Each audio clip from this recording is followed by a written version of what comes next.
গাজী আকবর রেজভী হুজুর রহমাতুল্লাহ আলাইহি তিনি খানকার মধ্যে বসে রইছে, জিহাদের ময়দানে বাহাসে অংশগ্রহণ করছে, বাড়ি বাড়ি ঘুইরা ঘুইরা বসে নাই, ঘুইরা ঘুইরা সব পাহারা দিছে। কথা কোন ঠিক কিনা? বইটা বইটা আল্লাহ আল্লাহ জিকির করবা, এটার নামও ইসলাম। আবার কোন কোন সময় ওই তসবিহটা বালিশের উপরে ফালাইয়া বাতিলদের বিরুদ্ধে ময়দানে নামার নামও ইসলাম। কথা বলেন ঠিক কিনা? আমাদের এই বর্তমান সুন্নিয়ত ম্যাক্সিমাম খানকায় ঢুকে গেছে, এই জন্য আজকে মাঠে লোক পাওয়া যায় না। বছরে বছরে একটা উরুস, এটার মধ্যে সীমাবদ্ধ। কথা কোন ঠিক না বেঠিক রে? আল্লামা গাজী আকবর রেজভী হুজুর রহমাতুল্লাহ আলাইহি তিনি খানকার মধ্যে বসে রইছে, জিহাদের ময়দানে বাহাসে অংশগ্রহণ করছে, বাড়ি বাড়ি ঘুইরা ঘুইরা বসে নাই, ঘুইরা ঘুইরা সব পাহারা দিছে। কথা কোন ঠিক কিনা?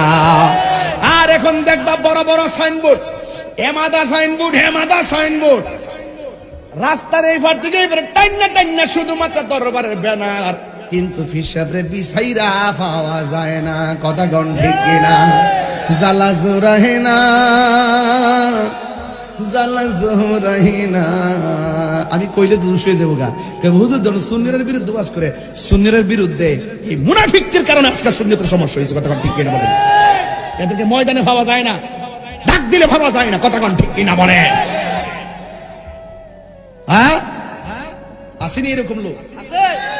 এরা হলো গোলাফি, ঠিক না বেঠি? কি ওরা হলো গোলাপি, আমরা হলো সোনালি, চাহিদা সম্পন্ন মানুষ। কথা কোন ঠিক না বেঠি?